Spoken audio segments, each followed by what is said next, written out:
Hi everybody, this is Angel Arts, and I decided to start making a new series, a vlog series, specifically for the tabletop campaign that I'm actually participating as a player with my buddy DawnforgedCast and my friend Dylan.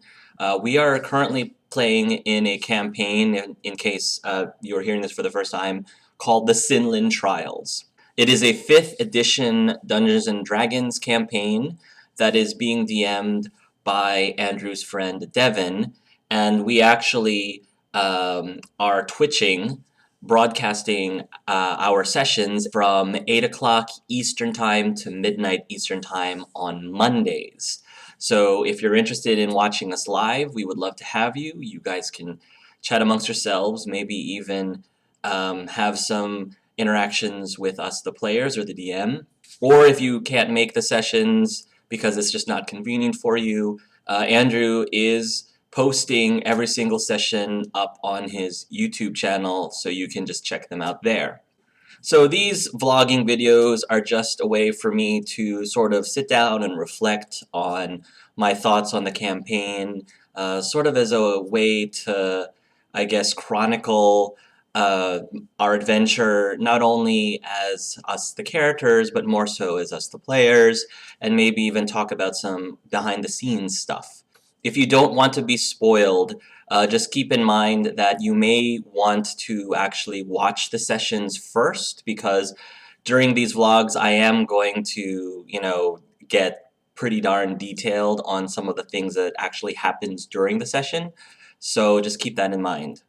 So we had our session 0, which was always a smart thing to do. I always recommend it to any dungeon master or game master to do a session 0 with their players, especially if these are players that don't know each other or haven't actually played in a game together before, just to give each of us a chance to kind of get a feel for the campaign, get a feel for each other, ask questions of each other, not only with Devin, our DM, but also with each other, the players. And I thought that was really successful, and I think that it greatly helped Devin to prepare accordingly based on the things that we expressed we were looking for in a campaign and the questions that we were asking. Devin actually did a very good job of sending us a good amount of information about the world. The world itself is really fascinating. I love the idea that the gods were made by mortals. The mortal magic sort of swirls around the entire universe, and by the sheer will, by the sheer beliefs of people, that that the magic swirls around them. I'm thinking like life stream from Final Fantasy VII for some reason. That is what causes the gods to be manifested. That manifests the gods, and it's just a really interesting concept of how the deities work in a D&D setting. The fact that the game is designed in a city, for the most part, we're not necessarily going to go off. I'm sure we will at some point, but the main focus is going to be staying within the city.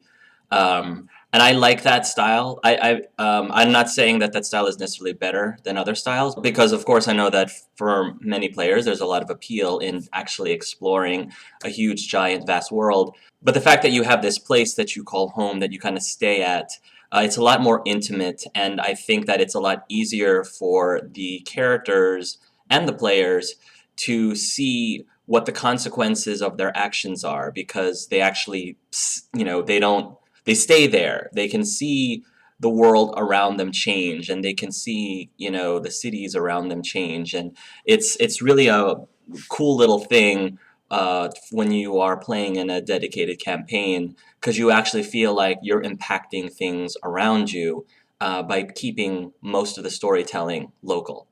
Devin took the time to tell us about, how the government was set up. I believe he said that there were 5 council members instead of, one monarchical leader. There's 5 council members. I think 4 of them are selected by the nobles, the upper class, and then there's a 5th one. I believe is voted by the masses, by the public, and that council member is supposed to be the voice of the people, basically, and that is how uh, the leaders of their government is formed.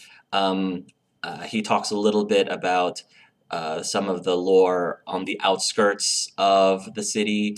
My personal favorite as a foodie is he talked about the cuisine. There is catch, a lot of I don't know if we fully explained this in the actual game, but catch is a local dish in Auburn that pretty much consists of it's sort of like a pasty, like a beef patty or an empanada. I'm thinking of it sort of like an empanada.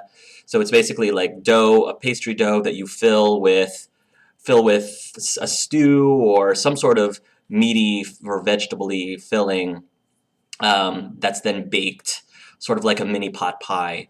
And that's what's popular amongst the people. There was also gin, which is a sort of a green tea kind of beverage that is very popular amongst the locals over in Auburn. It's sort of bitter, and I think people who are outside of the city who come to try gin might find it to be very much an acquired taste. Catch was definitely a fairly major component in the first session since Blaze discovered an amazingly spicy one, and being a fire ganassi, of course he enjoys spicy food and just devoured it, and in a very orgasmic way, much to the enjoyment of, I'm sure, everyone who was watching. I think I mentioned to Dylan that I really wanted Quinn to. I was so tempted to have the article that Quinn was going to write about that called Gotta Catch 'Em All, just because Blaze was determined to find out who made that catch, who made that magical, glorious piece of cuisine that divinely intervened with his taste buds.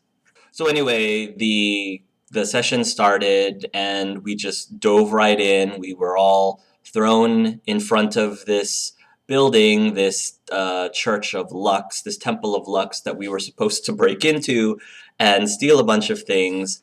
And what I really loved about Devin's style is that I enjoyed his puzzles. He gave us a lot of things that really forced us to to do some problem solving. And when he felt that we needed some nudges, he asked for some dice rolls to try to see if he could give us tiny little hints. But for the most part, I love it when dungeon masters, respect the characters enough to feel that they can handle figuring out a lot of these things in advance. And sometimes sometimes as a GM, you can throw them into a situation and not necessarily know yourself how they're going to get through this. You just kind of throw it at them and then see if they can come up with a creative way that you may never have thought about in order to overcome an obstacle or overcome a situation.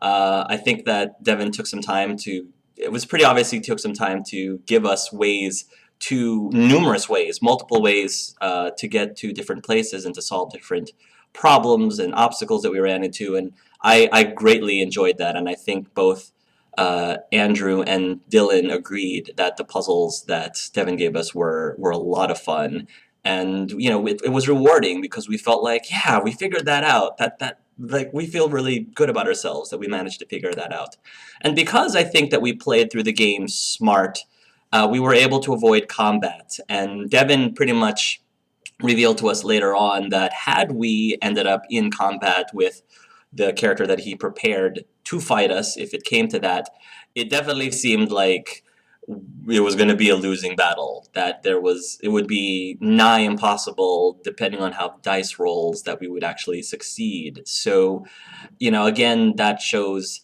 that the dungeon master is willing to throw characters at us that we can't handle, um, hoping that we're not going to be stupid enough to put ourselves in that situation.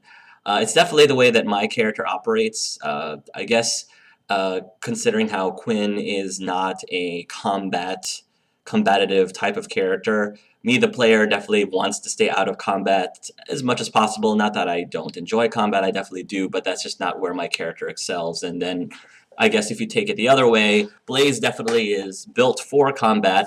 That's one of the reasons why Andrew created the character Blaze the way he was, because he knew that combat's not really going to come from me, depending on how Saroon is built, he will probably be, decent at combat, but probably be more of a support character. So I feel like Dylan is sort of like a hybrid of Blaze and Quinn, because I am super support. Blaze is mostly combat, but he definitely has other supportive things because his intelligence is such just so large. And then you've got Saroon, which sort of anchors the two of us, and he sort of has both the support and the combat, which I think, overall, I think our group, the three of us, complement each other very well, and I think we did a decent job, even behind the scenes, discussing with each other, how we can um, cover each other's weaknesses and give each other unique strengths so that all three of us have a chance to shine. And that's one of the things that I really loved about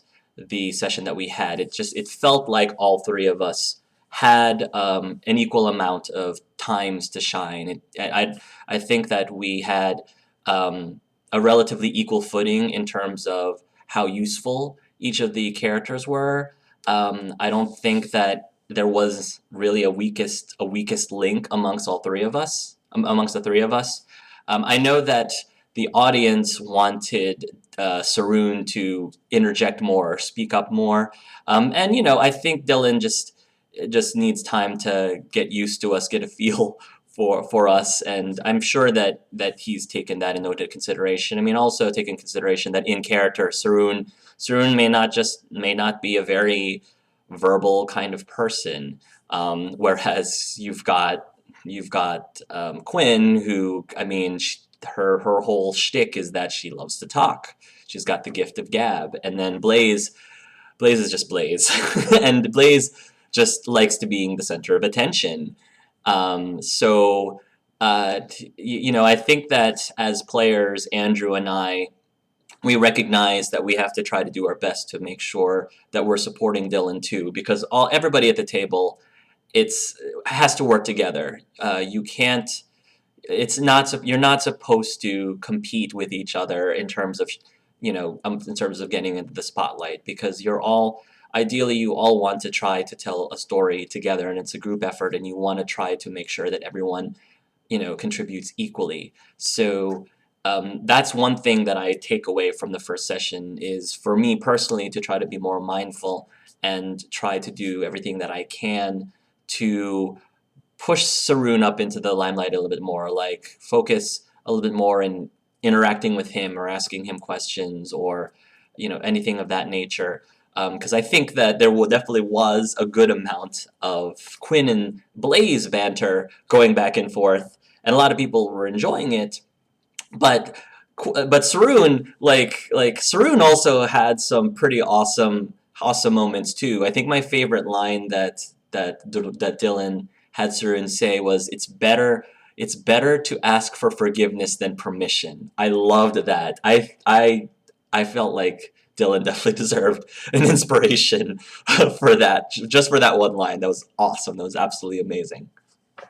The cat was a bit of a surprise, both to the players and the dungeon master. Devin said that he didn't necessarily know that I had speak with animals when he introduced the cat. He just, thought that it made sense for an animal to walk into the temple based on the actions that we had made prior. And then I was like, all right, well, there's a cat here. Might as well check to see if she knew anything. And so, of course, naturally, I cast that and speak with animals spell, with Dylan not necessarily being prepared for me knowing that spell, and he just rolled with the punches. So major props to Devin for being able to think on his feet, which again is very important for a cat, and being able to handle the punches that were not punches, but being able to handle that unexpected situation, because that's pretty much what a dungeon master has to do. And I think that Devin did a phenomenal job. I mean, not just in that situation, but in general in all of the situations, just reacting to many antics that our merry band of misfit, characters are doing.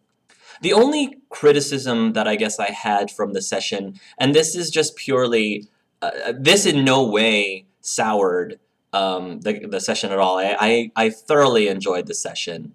But if there was one thing that I would have changed from the session, if you were to actually ask me, and I mentioned this to Devin, so he's fully aware, is that I personally would have liked to have had a chance to have at least a moment in the beginning for our characters to actually formally meet each other, like formally get to know each other. And I'm not saying that we have to, spend 2 hours of, doing icebreakers or doing trust falls. That's not what I'm talking about. I thought that by just throwing us, from the beginning in front of the temple, boom, there. You guys are just meeting each other for the first time.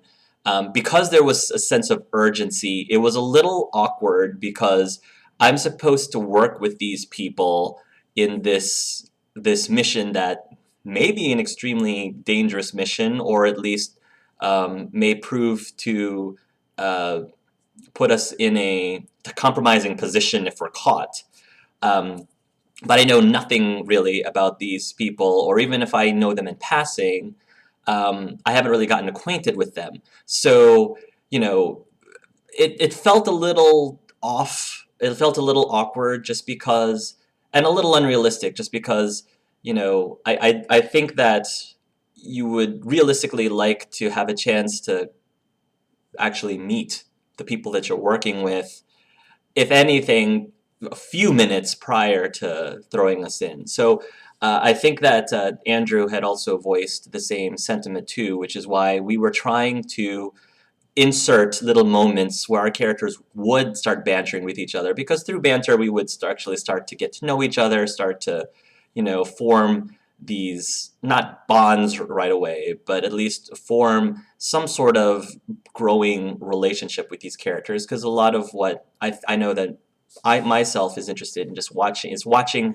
how these characters develop over time and how their relationships with each other develop over time. But and that's easier to do if you're actually given a decent amount of a beginning instead of just diving right into the action. But having said that, I do applaud Devin for not starting us with the campaign begins with you guys hanging out in a tavern, because yes, having us meet in a tavern does give us that opportunity to get to know each other before stuff hits the fan, but it is super overdone. I make it a point to never, ever, ever, ever start any campaign with characters in a tavern, just because it's just super cliche. And at least at least Devin was trying to veer away from that, and I recognize that. So I will give him credit where credit is due. One thing that Devin does that I always have had a problem with. This has been one of my biggest challenges as a GM, is that he does a extremely good job of describing a scene to you, like from the floors to the ceiling to everything that's going around in the room on the walls. Again, just isn't his attention to detail of the environment and the surroundings, and the fact that he can paint that picture for you is something that I've always have been trying really hard to work on more. That is one of the many weaknesses that I have as a GM and a DM, and it's just really refreshing to be able to play with a GM who actually does it worlds better than I do. Probably one of the biggest things that many of the viewers seem to be talking about during the chats, that at least was like an ongoing thing that seemed to be happening through the chats, was people seem to be very entertained or intrigued by the relationship between Quinn and Blaze. Because, Blaze is very hot-headed, of course, and Quinn, she does her thing, and she's a very confident, independent kind of woman, and those personalities definitely clashed. And right from the get-go, it seems like a good amount of people have started shipping the two. In other words, hashtag Blinn or hashtag Quaze. So if you had watched my, I guess, character background video that I had made a week or two ago, I did explain that my goal as a player, not necessarily Quinn's goal, but my goal as a player was for Quinn to eventually find someone who could be a soulmate for her. And I don't think that I don't think that really is in Quinn's mind right now in character. So the only thing I'm going to say about that topic is it's still the first session. Of course, the idea of hashtag Blinn or hashtag Quaze is super entertaining. But as a player, I definitely want to have more time just to see what other options there are if such a thing were to happen with my character, and just not write off the fact that there are many other opportunities that could manifest themselves, especially since, like I said, I don't think she's not looking for anyone, because she just doesn't seem to think that she really needs anyone. There's only one man in her life, and if you saw my video, you'll know who that one man in her life is. But what I will say is that I am extremely excited to see what direction the relationship between all three of our characters are going to go. How, my relationship with Saroon is going to evolve, how my relationship with Blaze is going to evolve, and how, the two of them, how their relationship will evolve over time, and how we're going to affect each other, and how we'll impact each other. That's the thing that I'm most excited by, and who knows? I mean, we just have to see. There's just so many things. This is just the beginning, and that's one of the most exciting things for me to see, is that when these characters start interacting for the first time, you know that this is just the beginning, and you have no idea what is in store for you, because these characters are going to grow and evolve depending on what situation gets thrown at us, and it's just really hard to predict, and I'm not even going to begin to try to predict, but that unknown is just super exciting for me. So I think I've rambled on enough, so thank you guys for watching, and hopefully I'll be able to continue making one of these vlog videos after every single session that we do. So if you are following along with our campaign, I hope that you guys are enjoying yourself so far, and I guess I will talk to you on the next vlog. Till next time, everybody, love yourselves and love each other.